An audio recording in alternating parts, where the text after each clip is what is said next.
Look at that line of vehicles there with those people. I don't know if you still got that handy. Pull it up. The vehicle, they had a vehicle there with, and it had the main. I had the computers for the, their main equipment that you see on the table there, all the computers and all that. So they can go ahead and lay the drones out, but then they have those base stations that they set up, and all that runs back to their computers, and then their computer is the brain of the operation. Well, interestingly enough, that vehicle, they get out and the vehicle locks the keys in the car.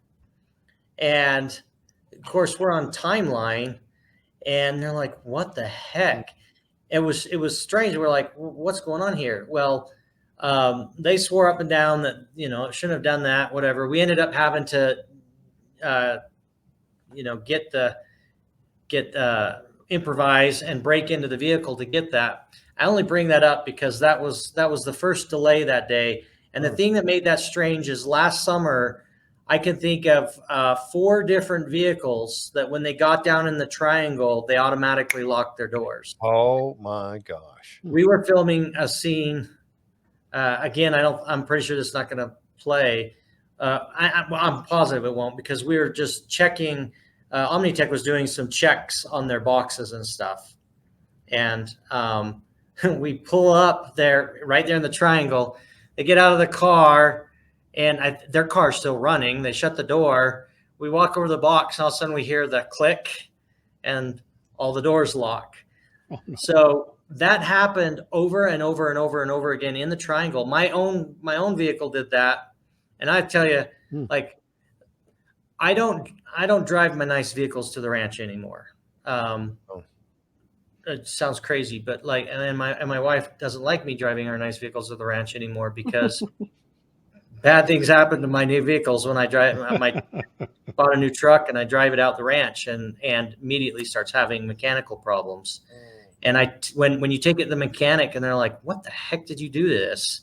I'm like, "Well, why? Is it messed up?" And they're like, "We've never seen this before. Like, are you out?" And Jim Morse rolling his UTV or his SUV across the ranch and having all the lights blow out. He's recounted that story publicly as well. Oh my gosh. I was with him when that happened. Like, only the halogen bulbs, none of the LEDs, but every halogen bulb on the car blew. And I went with him to the dealer to drop the vehicle off, and the dealer, we thought maybe a fuse or something, but it was every halogen light, interior, exterior, blew as he's driving across the ranch.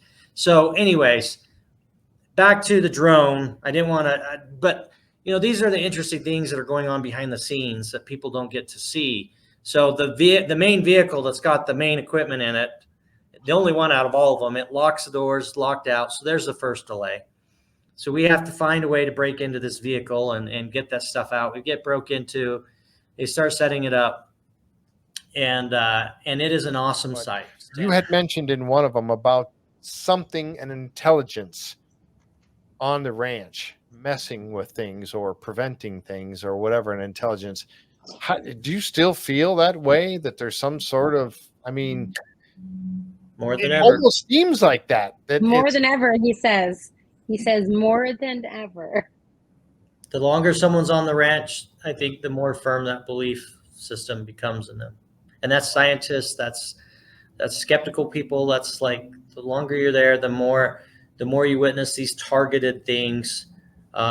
It's not always what happens, it's the timing of it, and it's the specific nature of it. Really, and when you talk about the vehicle locking, not any of the ones that really didn't, it just brought people out. The one that had the main bulk of the equipment in it locked the doors so they couldn't get into it. Why that one? Yeah, that kind of makes it, when you get that kind of backstory to it, it starts to ring more like, or sound more like, the night of the telescope experiment. Mm-hmm. Oh, that was seemed crazy. like there was so much intent behind the failures, so that you couldn't look at the anomaly up in the sky. Everything you guys tried to try and get stuff to work. To me, that, and just like with the drill, the signal dying, I could write that off. We know there's metal in the mesa. You've had that come out, so there could be more metal in there. That could be, but in this last episode, the signal died much, much closer to the drill than it did before. It never even made it close to where it was previously, and it died again. Almost like it's just trying to prevent you from doing whatever it is you want to do. The intent behind that starts to, like you said, the totality of circumstances. Caleb was talking about that last time. You add that all together, the statistical possibility of all that happening is just astronomical. Yeah, absolutely. Well, it gets better.